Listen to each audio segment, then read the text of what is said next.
Powerhouse Radio, linking the world to the Caribbean.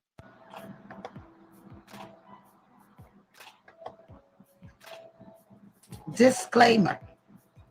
The views and opinions expressed on the Powerhouse radio station are those of the host, guests, and callers, are not necessarily those of this station, its management, or other hosts or advertisers. The show, found on the Powerhouse radio station, can promote any lifestyle, belief, religion, political affiliation, or other personal practice. These shows are for entertainment purposes only and are not intended to treat, diagnose, and or claim any cure of disease or conditions. Opinions stated by various contributors to the Powerhouse Radio and its programming are not to be considered as endorsed by the Powerhouse Radio station. Visitors are urged to use their own discernment to draw their own conclusion. We emphasize the importance of keeping an open mind. Yeah, you listen to the sounds of DJ Fourth Quarter in your ear right now. If you're in your car, if you're at home, if you're on your phone, let's Gripe, baby. Driving home and you're feeling kind of tired.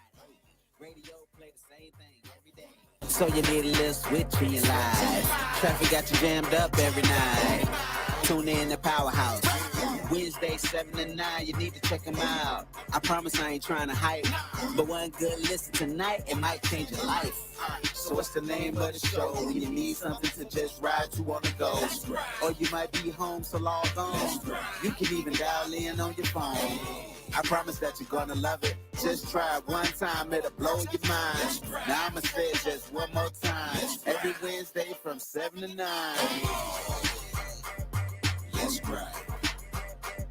Let's grind. Let's grind. Let's grind. Good evening, everyone. Good evening, good evening, good evening. It is November 10th, y'all. November 10th, okay? Good evening, everyone. Hey, McKenna. Hey, Marcus. How you guys doing? Good. How you doing? I'm doing awesome. Good evening, everyone. Happy Wednesday. It's good to see everybody. We welcome our listeners back, and we certainly appreciate you for tuning in.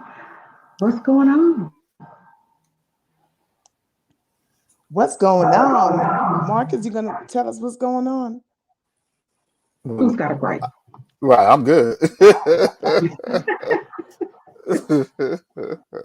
You know, I don't have a gripe today.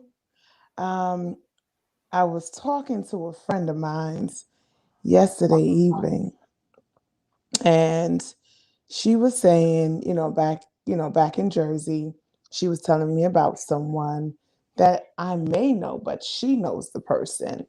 And she did, inform me that the person passed. And, I'm like, I know I must know this person, but of course, leaving there for so long, it's like, not familiar with the street name. You know how we have like that little nickname or whatever. So while talking to her, she then stated that the young lady, which like in my same age group, actually took her life. And she was just like, she's always so happy. She's always so, she loved the kids. And wow, how, no one knew that she was, having some issues. But then I woke up this morning with another similar story. Someone that I knew. Wow. So it's sad. Mm-hmm. It's real. Yeah. So with that being said, I don't have a gripe. I'm truly grateful. Yeah, that's really tough when it's tough when somebody leaves us, but it's also tough when they decide to do it themselves. It makes it hard for, people who are still here to relate, to understand, to comprehend, to process, to grieve, and to deal with that particular loss because of the manner that it happened. I can share from my own personal experience of having lost a close friend, a former client, and a cousin who all left this earth by their own hands. And it's very difficult to just understand. Like, you see it on TV or you hear about it, but when it gets closer to you and you have to kind of lean forward and say, not only do I miss you, cousin or friend or client, but I'm still kind of baffled about, why it happened the way that it did. And then we ask ourselves those obvious questions like, well, why? And, why didn't they share what they were going through? Or was there something that we could have done? Or were there any signs? And a lot of times the answer is not necessarily. We all go through things. So that's a common experience. Everybody has their own something that they're dealing with. Some of us share more than others. But was there anything that just kind of stood out that said, this person is in jeopardy of doing this thing, and there weren't. So it takes a moment to just practice, acceptance for the loss of the person and then acceptance of their choice. Because ultimately, it was still that person's choice, whether we agree or disagree.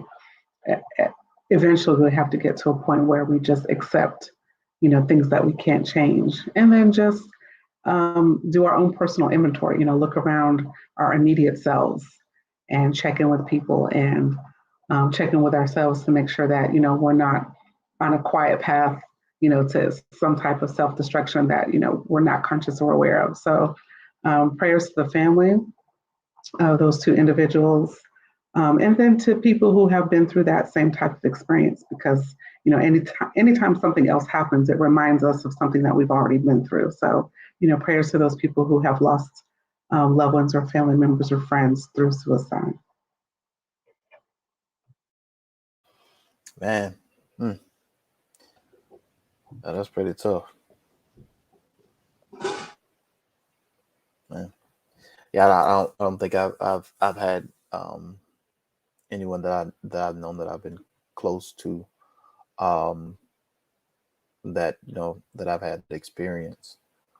So my prayers go out to each of y'all, the family members of those that have lost their lives. It's very as we've talked about here a lot on this show. Mental health is becoming more of a focal point, because we're starting to realize how not how serious but how widespread it is. And from the outside looking in, we really don't know what people are going through. As the old folk like to say, what demons they're fighting or facing. And we only know what they present to us on the outside. And when people shut those doors, and they have that time to themselves, we have no idea what are the things that are going on with them. Which it's very tough. Especially anytime you lose a loved one or friend or someone that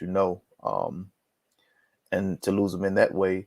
I'm sure we often feel a sense of what we could have or should have done to kind of help out in those situations, and then and just realizing a lot of times it's probably nothing we sometimes there's nothing we can do or could have done, and those things happen. And I truly, anytime, when you hear it away from home and then when you hit home, I'm very grateful that as I've gotten older, I am able to know when I'm in a place, and I will call a friend. And there's many times I will go see someone. I'm not afraid of that. In our community, oh no, I'm not going to go see it. I'm not crazy. There's nothing wrong with me. That's not it. Sometimes we bottle up things. And, that support group that we have talked about months ago, everyone needs it.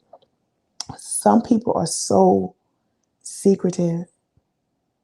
So, oh, I can't let no one know that I'm going through this. No, they just keep it balled up in.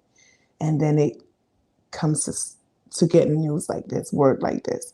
So I know sometimes things seems embarrassing. Some things may seem like we might take it harder than someone, but like, oh, that's nothing. Like people is going through more. But everybody's feelings should be acknowledged, regardless what it is. And I think that's why a lot of times people end up choosing the easy way out.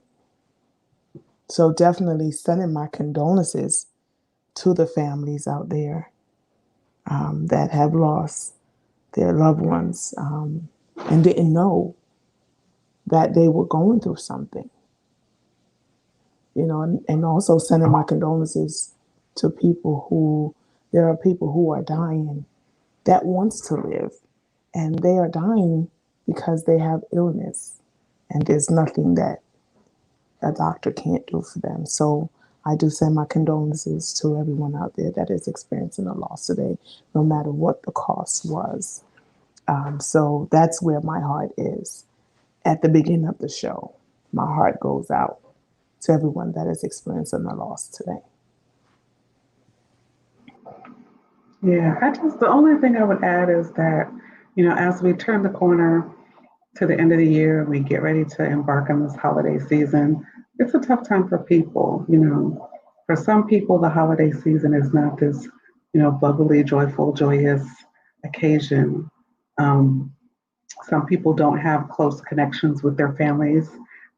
Ties have been severed through, divorce or fallouts or death or distance. And so we do have to just be mindful, as we enter this season, to just, you know, spread a little holiday cheer, maybe reach out to someone that we don't think about reaching out to, and be careful that we are sensitive, to other people who may not be in the holiday spirit, and not necessarily just, reject them because they're not, but just kind of lift them up and encourage them, as they make it through this holiday season. Because for some people, it's going to be their first Thanksgiving without somebody. It's going to be their first Christmas without somebody. It's going to be their first New Year's without somebody. And that's going to be tough on some people. So we just want to keep everyone lifted up in prayer. So Tonya, I have a question. Tell us, so last weekend I was out of town, but tell us about your event. Well, I must say that it was a very great experience. But MG was in the house. Yeah, MG. I pulled up on him. So You pulled up on her? He I pulled up up. on him. Yes, he did.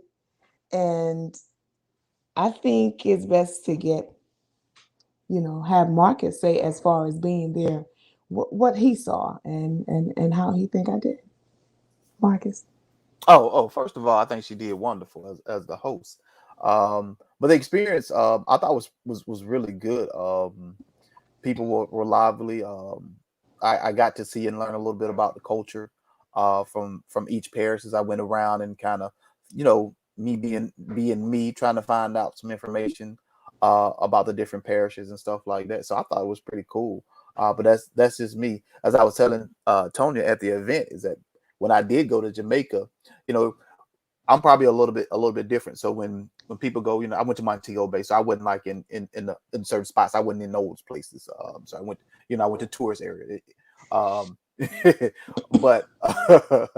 what I did experience is I asked a lot of questions. So every time a driver would drive us somewhere, I wanted to know the history of Jamaica just in general, to figure out kind of, how did they get to the point where they are now? Because we know a lot about about the United States and their history, of course, through school and stuff like that. But there are a few places that we go as Black folk or African American, whichever one you want to consider, where it's a lot of us. You know what I mean? Or people that look like us. So I definitely was very interested in the history of Jamaica when I went, and still am interested in the history and the culture.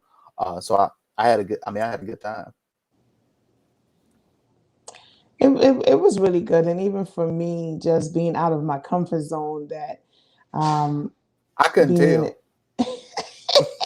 I couldn't tell. Out of her comfort zone, you mean like talking in front of people? Is she trying to say that that was out of her comfort zone, having being on a mic? because a lot of time it's usually with people that I know in certain environments. So it was a lot of different people that I didn't know. My family, I got to say that they came out and supported the events and me. Marcus got to meet all of them. Andrea G was there in the house with her husband, so it was nice. And of course, there's gonna be more event, and that one is a yearly event. So next year we'll be doing it again, and I did take away some things that could be improved and incorporated. So next year, if they ask me to do the event, definitely I'm ready. But it was really good. So, and especially being with an organization that is actually giving back. So that's the most important thing. So, but you weren't there. You weren't able to come out and hang out with us because you went out of town. Tell us about your weekend.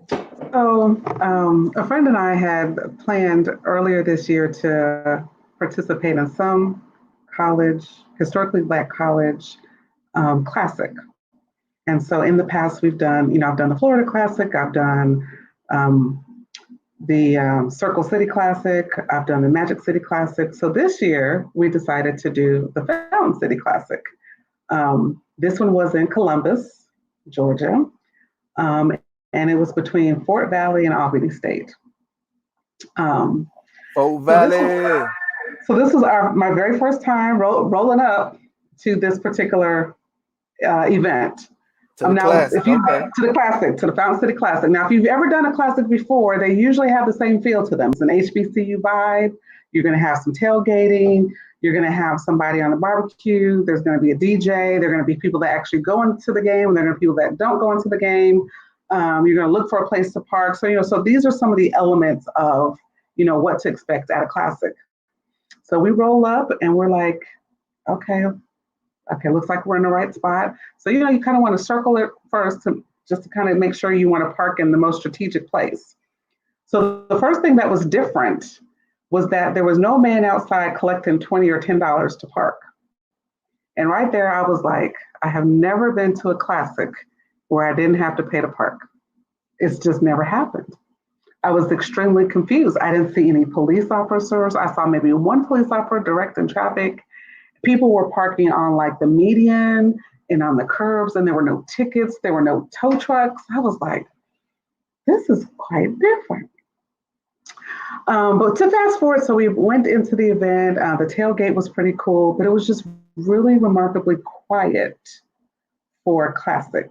Usually there's a level of turn up, but we didn't really experience that. So we did have some conversations with some people, and they shared that, due to COVID, things were a little quieter this year, and there weren't as many people as there had been in the past. And so they weren't sure with, what's socially appropriate, which was a really interesting point because we were around some Omegas. And those of you who are familiar with Omegas, they're not known for being quiet. They're not known for being to themselves. They're not known for not having red Solo cups or, something that identifies them as participating in some libations. But these were the quietest bunch of bros that I had ever been around. And we were like,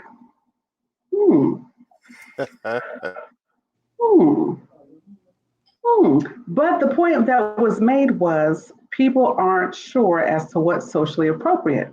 And I said, that's a good point. As we return to socialization, so to speak, and events, and outdoor events and public events, people are kind of careful as to how much they interact with other people, how much noise goes on, because we're such in this culture of, canceling things that offend other people. So I could respect, that point of view.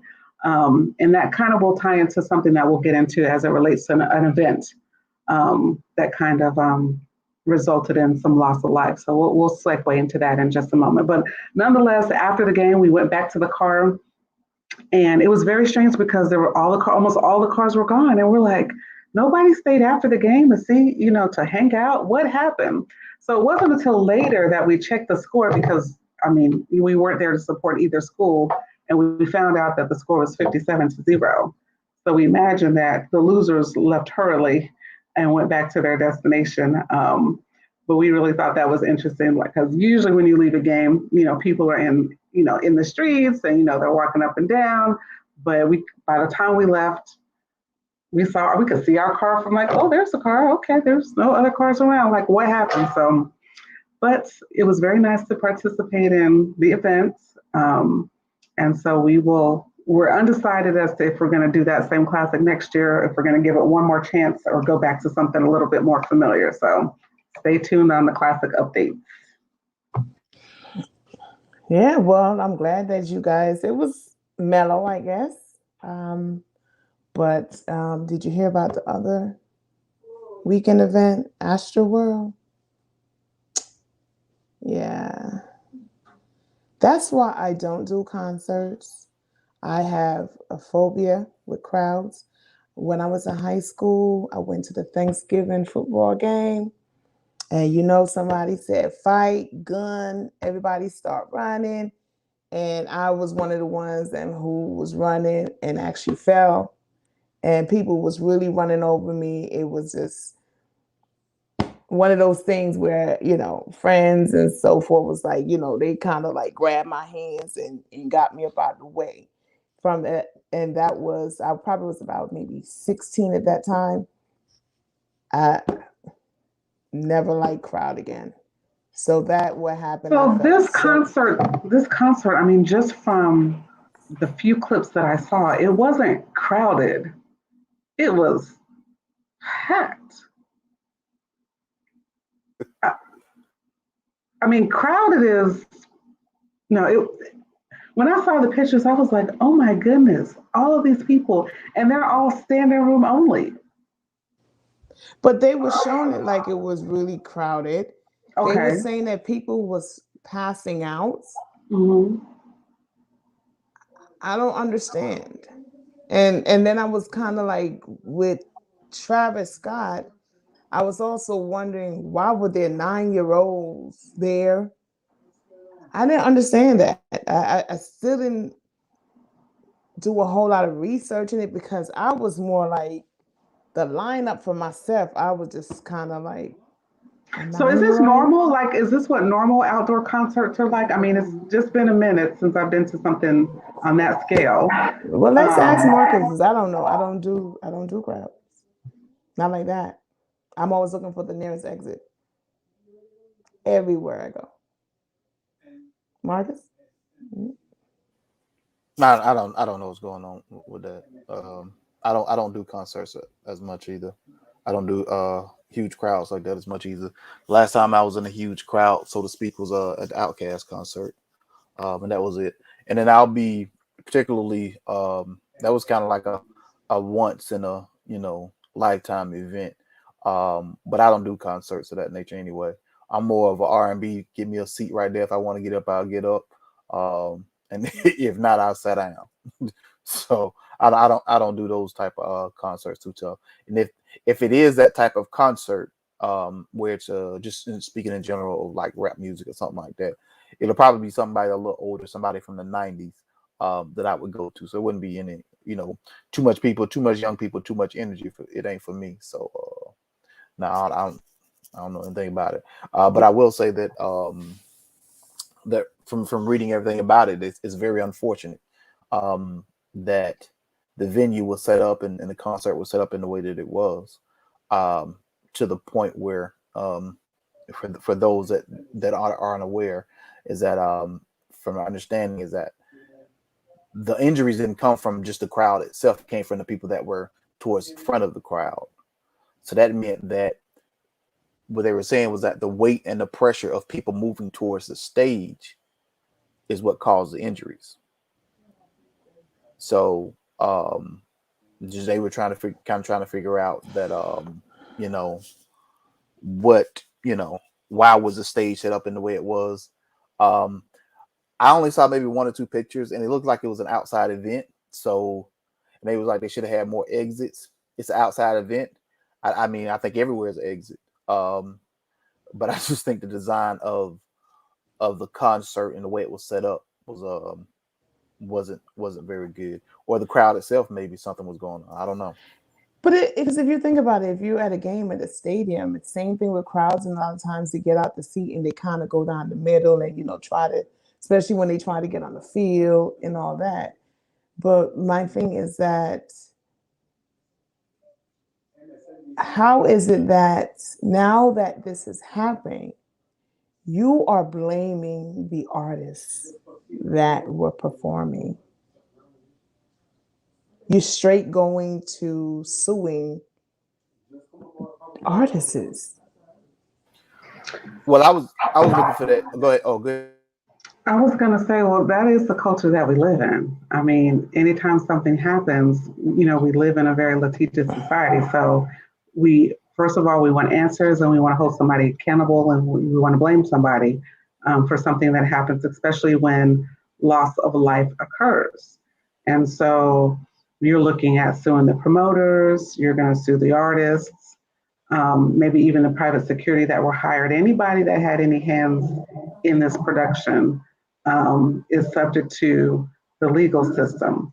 And then they're going to start to review the contracts. Like when you have an event, there's language in contracts about safety and security. So now what's going to happen is they're going to pull the contracts to make sure that they had the permit to have the 50,000 people that were there, and that does the city have any liability?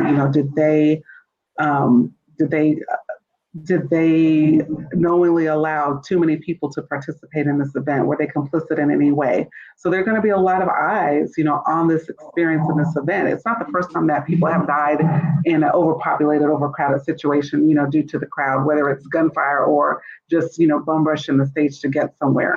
And then what'll happen is, people that were going to have a concert next week or 2 weeks from now are about to rethink their population control process and some language that needs to go in their contract. So all of this is going to have a ripple effect on future concerts that are coming up and around the curve. But it's what we do. We want to hold somebody responsible, and how we do that in the U.S. is we immediately sue. There's a lawyer on deck. I mean, you can't even get in a car accident and go to the hospital without somebody calling you and saying, hey, we heard you on that. Do you have a lawyer? Do you have somebody to represent you? It's sad that, we are so quick to sue. I mean, it wasn't even 24 hours later before I think it was 7 to 12 people already had obtained legal counsel and filed a lawsuit. Like, you don't even have all of the information as to what happened, but you have already gotten a lawyer and are ready to sue. This is just where we are. And then the name. I mean, he's connected to the Kardashians. He has his own money. So there's a lot of times people are going to be more likely to sue when there are people who have resources to potentially pay, out these lawsuits. And then the other thing that I saw was that, people were going in on Twitter about the Kardashians not having some sensitivity about what just happened. And they, going on posting, whatever's happening in their lives. And I think they called it tone deaf, I think was the term that they used. So people are really talking about it. Some people are really upset about it. So it'll be interesting to see how all of this unfolds and what information is disclosed that will help us understand the why and what. And I'm sure that there's plenty of cell phone video that people are going to turn into the authorities so that they can put together kind of maybe an idea of, what exactly happened. I saw a clip from Tatiana Taylor. She did a show a few days ago because, she's retiring. And she was like, I think someone must have was passing out, and she was like, whoa, stop the show, not on my watch, not on, on my retirement, like, so she stopped the show to make sure this person got help and make sure they was okay. And I think it's because of what happened over this weekend. But do you guys remember when Michael Jackson would be coming out of a building, they have like, how his fans used to be? Remember, as he just looked that way, they were just falling out. Y'all remember that? As he looked I that mean, way, they fly better than LeBron. they were passing out. And I've never heard about a lawsuit. I mean, Michael Jackson is one of them talking about. They was passed out. Yeah, this is well. Yeah, fainting and dying are two different things, though. I did, and there's probably some that died too. But I think I also read that he is the promoter of the event too as well, if I'm not mistaken. So that's what I think I read. His own. So I read a line that the event was put on. That's going to create lots of opportunity. Yeah. So I'm not sure. I guess we'll get further information, but I read that the event was put on by Scott, which is Travis Scott, which is him. So, because I was thinking like they could probably gonna sue him, but I was like, look, if he really isn't the promoter, he just show up and do a job, and that's all he did, to the best of his qualifications. I guess the only thing they can say, the onus was on him for his team to be able to check out and make sure it was safe for his fans. That's about the only angle I can see. But if he is indeed the promoter of the event, which means he picked the venue, paid for everything, and all of that stuff, then it is what it is. I did read that the Kardashians or he and Kylie decided to go ahead and pay for the funerals of was it 8 people that passed away? So I did read something to that effect, that they're going to go ahead and cover the funeral expenses. Yeah, I think so. I mean, like I have no doubt in my mind that like when people go through this stuff, like I read his statement and say he was devastated, and I'm sure he like there's no doubt in my mind that when he put on this concert, he was just looking for to have a good concert, go home, everybody go home safe, and it's unfortunate these events took place during his concert. So there's no malice or malintent from him, so but civil cases is not about well, not as much as about intent as much as liability. So yeah, I agree with you, MJ. It's sad all the way around. Like you said, he didn't wake up that morning saying, yeah, let's go have this concert and I hope somebody gets hurt, injured, or dies.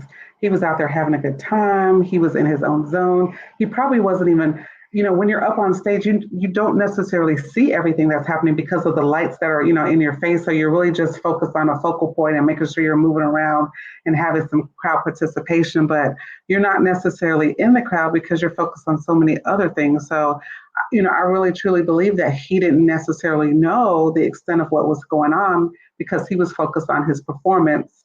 And you've rehearsed it. So, most of what you're doing is something that you've already practiced. I'm sure you ad-lib a little bit, throughout the show, but most of it you've rehearsed. So, what's coming up next, what song's coming up next, what you're going to say next. So it's really, really traumatic probably for him, knowing that he is connected to an event where people die trying to watch him. That's got to lay heavy on him in some regard, and it may create some type of traumatic stress for later, when he goes out to perform in the future, what that's going to look like. And so, with that being said, now all of a sudden he's hit with, we're going to sue you for this event. So he's got to position himself to show empathy and be empathetic, but also, protect, his finances, his resources, his name, his product, his band or brand, and everything that's associated with that. So, it's going to be tough. And then, of course, it's going to be in the media for a while because, that's the kind of culture we live in. We're going to want to hear what happened. Families are going to speak out. Witnesses are going to speak out. People will be called to testify. So this is going to be something that's not going to go away right away. But again, condolences to all those who lost someone at that event, who were hurt or injured, and then to him, I hope that he gets a little bit of support too, because he's still grieving the experience, being on stage at a show where people died trying to hear him, and so that's going to be something that he has to also work through in his own way, in his own time. Well, so what else is going on? Oh, I have a birthday shout out. Shout out to my friend Doug. He had a birthday on Monday. Hey, Doug. Happy Happy belated. B-Day, Doug. What season? Scorpio season, right? It's Scorpio season. Yeah, one time for Scorpios.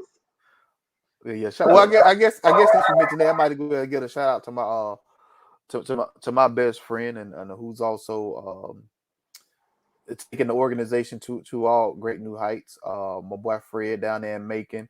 Happy B-Day to his birthday. His birthday was on the 8th. So happy B-Day shout out to him. So what else is going on in sports? What did we miss over the weekend? Real quick. Well, hold on. So I apologize. I had to step away for a moment. Birthday shout outs. Happy birthday, Michelle in North Carolina. Happy birthday to my sister Debbie in Jersey. Happy birthday. And also, well, sports, I think the Falcons won Monday. Was it Monday they played? They won. They won. They beat them Saints. Yeah. In the ninth minute, ninth hour, like right down to the wire. I had to watch my girlfriend said when the Braves was in the playoff and everything, and they was looking good like they was gonna win. She says, I'm not gonna get happy because for some reason Atlanta just found a reason, a way to lose. But the Braves won the World Series, so it's all good now. Yes. So even with that, I did get to catch half of their parade when they got to the Druid Park. But guess what, y'all? I realized why they won. Guess why they won? Hank Aaron, honey. That angel. He led them to the winning streak, y'all. Hank did that. Yeah. Go Atlanta. One of a customer of mine earlier this week. So he said, where are you from? So I said, Atlanta. He said, oh, what you think about them Atlanta Braves? They pulled that. I said, they sure did. He said, yeah, they was the odds. I said, well, when you got Hank Aaron as an angel, anything is possible. And he just fell out laughing. I'm just saying. And of course, the bad news, Javita Moore from WSB TV passed away from brain cancer. That was sad as well. Young, beautiful soul. From just watching her every day, just to see that she was diagnosed and within months. It's sad. So guys, y'all know my saying. You only live once. Don't put off what you could do today for tomorrow, because it's just not promised. So the little things that we complain and gripe about, our gripes be good, but really and truly the things that we make consumers, it's not worth it. It's not worth it. We just got to enjoy it, and, when your football team lose and probably have to wait till next year, right, Marcus? Yeah. And just like his basketball team, right, Marcus? I don't know what you're talking about. I'm just saying, Marcus. I don't know what you're saying. I don't know what you're saying. I'm leaning forward. Uh-oh. But at the end of the day, there's always a comeback. It's always a comeback. I know that Aaron Rodgers, he was fined for his B stuff, his BA and BCs and all that stuff. So he was finally fined for that mess that he tried to pull off. 14,000. It was a little slap on the wrist. It was Yeah, a little yeah, 14,000. yeah. It Like was a, I mean, the team got fined 300,000. which is nothing. But still, Okay, you're right. I mean, it sounds like a lot to me. Like 300,000. Like, Yeah, woo, to man. us, these are $1 billion industries. So like Thanks for the 300,000. reminder. That's what they spend on paper in a month. yeah, So you they say they're gonna gonna get write that that money off? back. Oh They're yeah, But they gonna gonna get write that some. They money gonna get off. that back. yeah, they fine. Yeah, And $14,000, yeah, that was nothing for Aaron. Like $14,000. I mean, but yeah, they gonna bench him. They gonna sit him down for 2 seconds. 1 second. I said 2 seconds. I didn't say the whole time. last week and maybe this week, so maybe 2 weeks. But Yeah, that's a quick second. so really quickly, I want to ask y'all a question. Okay. I don't know if you guys have had a chance to see this. I don't know if it's your cup of tea, but there's big talk around the hip hop or music industry about the Kanye West interview on Drink Champs. Anybody had a chance to see that or anything? Catch I us up did real not, quick. but Yeah, yeah, catch us catch up us real up, quick. Marcus. Oh wow. So apparently, apparently, I didn't know this either, but Kanye West is worth about $9 billion. I did not know this. That's what he said on the Drink Champs. But the biggest thing that came out of this was that I don't know if y'all familiar with the artist that he signed. He signed Big Sean at one point. At first he had a real close relationship with John Legend too. On Drink Champs, he said he don't care for neither one of them. He said Big Sean was the worst signing that he ever had. He should have never signed Big Sean. And he don't mess with John Legend no more. Ouch. I guess when he was running for office, they didn't vote for him or something to that effect, or maybe they didn't say things in his favor. I don't know, something to that effect. But the interview is he says a lot, talks about a lot of people in the interview. So it's definitely been for a conversation for a few days now about the interview. He says a lot of stuff in there. If y'all get a chance, check it out. Drink Champs Kanye West interview. So is he well in that interview? When I said, well, we always talk about his mental illness. So what is his tone like? Is he answering these questions? Do you think that he's being silly? Is he being serious? Is he like, what's your perception of Kanye when you saw or heard part of the interview? Well, I always think at times he's emotionally unstable and irrational at times. Because he goes back and forth within himself emotionally. And you could see some people, I can tell by some people's reaction to the interview. You're probably on either end of the spectrum as far as him with he's a genius. And then you may be on the other end of the spectrum. Something is not quite right with him. I'm on the other side where something is quite not quite right. And I believe at times his thought process is definitely different, which is not a bad thing. But just going through the interview, his train of thought, some people use it as him being a genius when you're on one subject and all of a sudden you flip to another subject really quickly without even finishing that thought. Some people say some people think that's a part of him being genius. I don't know if it's that. Just because of my background. From working where I used to work at, I've had conversations with individuals and they will tend to switch subject matters in a pattern that's it's not coherent with how we would typically switch subject matters. And so he did a little bit of that. But I believe I thought it was a good interview. I thought it was definitely, as far as an entertainment perspective, it was. I guess, and every time you just look at anything from Kanye West, is going to be entertaining. But like I said, he dropped a lot of jewels for the entertainment world.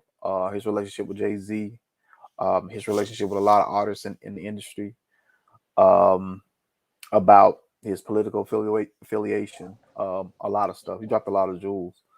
Didn't he say something about Kim? What did he say about Kim? I heard something that he said about Kim. She's his wife. Yeah, that's it. Yeah, he didn't say nothing about her. He just said he was just white. No, that was. Oh, okay. Yeah, that's all he he says. said. Yeah, I think he said something like the papers haven't been signed yet, so she's still my Yeah, wife. Or he said something like that. Which I mean, that's the fact. I mean, Okay. yeah, you're still yeah, married. You're still married. So yeah. Okay. it just the way that it was presented made it seem like she's still my wife, whether she's out here trying to date or not, or whether I'm out here trying to date or not. I mean, that's Let's what be he's clear. saying. Yeah, Yeah, yeah, that's what he's saying. yeah. Like there's no divorce. Like we're still married, and she's still my wife. And he said He what he said, said, Okay. and he said he doesn't want to get a divorce. Wow. oh, So okay. yeah, he said he doesn't want to get a divorce. Okay. So he would Well, like, he he'd like for his family to stay together. well he just need to go see that man or woman every 2 weeks, No, once a week. once a week. Yeah, Okay. yeah. I Tuesdays was and giving. Thursdays. Once a week in person and once virtual. I'm unapologetic because I believe that more than one thing can be true at the same time. He's a genius as it relates to his creativeness and how he's marketed himself and stayed relevant and continue to make money.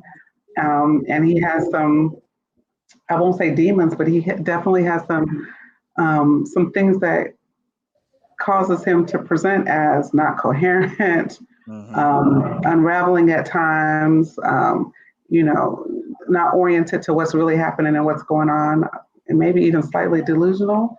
Um, but for those people who love Kanye. Those people that don't care for Yeah, Kanye, don't care for Kanye. And those people that are in the middle could take it or leave it. Um, exactly. but I think Kanye will still find a way to be creative and still find a way to make music and be able to relate to people in the way that he connects to people. And I think that he still has an impact in the music industry just because he has musical talent and insight, and he's been in the industry for a while, so he has something to say and to portray and to put into people that are coming right behind him. And for that reason, he stays relevant as it relates to music because he has the ability to create something different.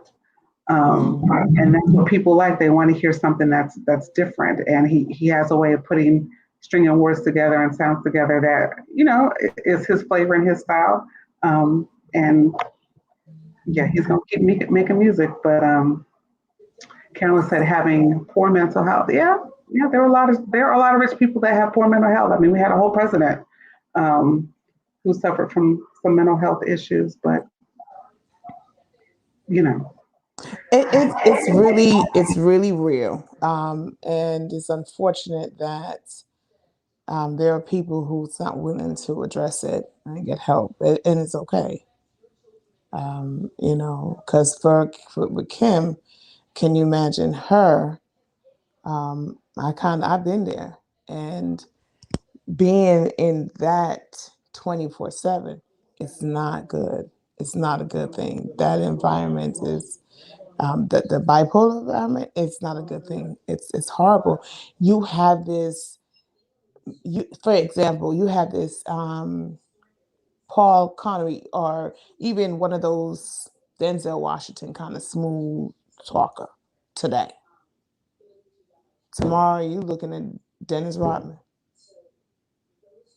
It's like you don't know what you gonna get, and and that's what so makes it's it difficult. It makes it difficult for the people that are in the circle because, like you said, you never know which version of that person you're going to get. And you're having a reasonable, rational conversation. And then all of a sudden they start talking about, purple butterflies. And you're like, well, we were just talking about, going to the movies. You're like, no, we're talking about purple butterflies. So it's an extreme. Oh, speaking of disabilities, did you guys read that article that the government is suing Uber, of all things, for discriminating against persons with disabilities? So I haven't taken Uber that much. I have taken Lyft a few times, but I haven't only taken, I don't think I've ever taken Uber, but maybe once. But okay. apparently with Uber, you only have 2 minutes to get inside the car. Otherwise, they're going to charge you like a late fee or some kind of fee for, holding them up. And so people with disabilities, well, it may take them a little longer to actually get to the car and get in the car and get Oh wow. their devices together. If you're on a walker or you have a cane or you have a wheelchair, or even if you just have a mobility issue that makes you move a little slower. Well, apparently Uber was still charging persons with disabilities this fee, which violates the American Disabilities Act. The government is saying, "Hey, that's not right. I mean, you have to give people with disabilities reasonable. The language is reasonable accommodation, and 2 minutes is not a reasonable accommodation for somebody with a disability. And for you to fine them is egregious, and it violates the law.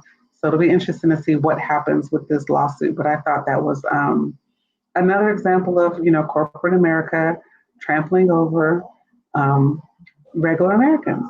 And people who have voices, people with disabilities should have a voice, and they should be able to say. And that's my gripe today, that you would have the audacity to fine a person with a disability because they weren't able to get inside within 2 minutes. That's ridiculous. Yeah, That's it's not even going to go to court. They're going to settle out of court. They're definitely going to settle out of court. They're going to agree to some billions of dollars, and it doesn't make sense to go to court because it is not fair. Speaking on that, because I remember a few months ago, my mom was here, and I called an Uber for her, and I asked the young lady who picked her up. I said, "Can you please take these bags to the door for me, for her?" And I gave her some money in her hand. So you know how they have where you tip them online, or they have the suggestion. I even gave her some money. So I asked my mom, I said, "Did she help you with your bag?" So she's like, "Yes." I was like, "Oh, okay, but I'm gonna look at that bill to see if she probably had a little couple of dollar charging it, y'all, because I might be a part of that lawsuit." I'm just saying. I'm just saying with you. Check it out. Go back and look for it. I mean, but it's not fair. Really and truly, it's not. I Ooh, mean, give somebody just like a taxi. You remember back in the days, you had the taxi outside waiting. But the interesting part about it is not that they're being sued; is who's suing them. The government, yeah. the Yeah. government. We got to do Hmm. something. Hey, The government. They got Yeah. involved in the private sector. Right. Right. So there's no like association, no Mm, um nobody like that. This is the United States government. That's different. I don't know about this now. This is different. We all know that Uber has gotten too big for themselves, so to speak, to the point mm-hmm. where like they have letting a lot of things fall by the wayside. I don't know who's invested in them. Quick little story. I used to order on Uber Eats all the time, and it's expensive at times, but so I was looking down at my charges one day, and I saw that somebody in Australia had ordered some Uber Eats that was connected to my card. And I'm like, hold up. But come to find out, this has happened to several other people too. Well, they just look up one day, and somebody in some other country has ordered food on their card. And Uber can't explain any of it. So did they reverse those charges for you? My bank did. Okay. Yeah, my Okay. bank did. Yeah. Because That's why a clearly lot of you times. weren't in Australia, were you? No. Hello, exactly. And I always say when you're ordering and you're doing anything online, it's best to use a credit card instead of your debit card. So the credit card company they fight it. The bank be like, well, Well, my bank was pretty well, good. My bank was like, hold up. They was like, yeah, I think my bank contacted me and was like, hey, this charge Mhm, look kind of, we know you're not doing nothing okay. in Australia. That's not where mhm. you hang out at. You know what I we mean? we kind of know your little routines. Right, right, Right. right. Yeah, You usually right. get your food delivered in Atlanta, Yeah, In Atlanta, but same address, same yeah, three or four different people, yeah. I but see Tuesday, what people. Carolyn Friday. just said, let's piggyback on what Carolyn said. She said that the Lyft driver wouldn't Uh-oh, we lost Tonia. But she'll be back in just a minute, everybody. But it is 7:58, and we just want to take the time to say happy Wednesdays for everyone. How's everyone adjusting to this daylight savings? I know Monday I was a little bit off for the whole day. No, Sunday I was a little bit off for the whole day due to daylight savings. And then by Monday, I was like, okay. So now that today's Wednesday, I think I'm adjusting to it. But that first day, I will say I was a little bit off kilter with that whole daylight savings. But everybody hang in there. You should be all right by the end of the week. My internet is very disrespectful. That's all I got to say. Very disrespectful. They did that last week. They did it last week too. Yes. You notice that? Yes. I'm just like, and it was like, I got to have a conversation with Comcast. They're already out there already. You know what I'm saying? You know what? But guys, thank you so much for tuning in every Wednesday to listen to Let's Gripe. Please like, share, and subscribe. You got to share. You got to tell your friends about us. We know what we're talking about sometime, you know? And we keep it real, and we try to keep up on what's going on in our neighborhoods and all around. But we do thank you so much for choosing to take time out of your schedule. Kim, you know, I got to give her a shout out.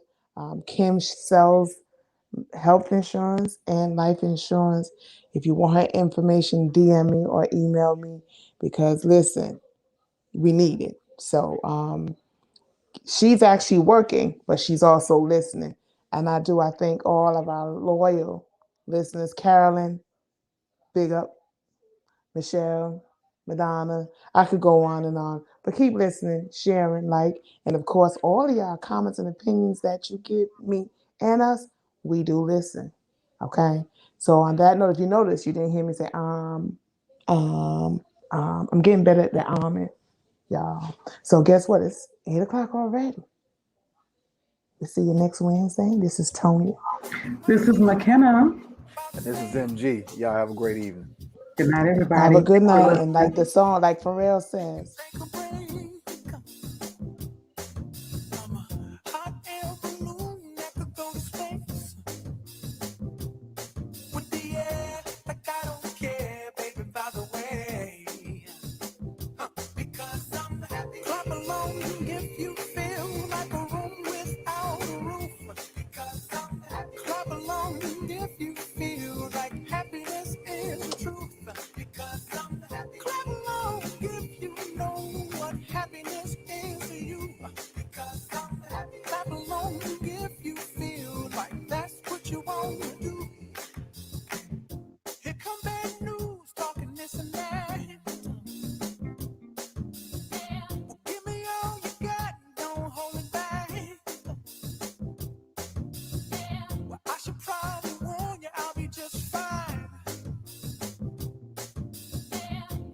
Friends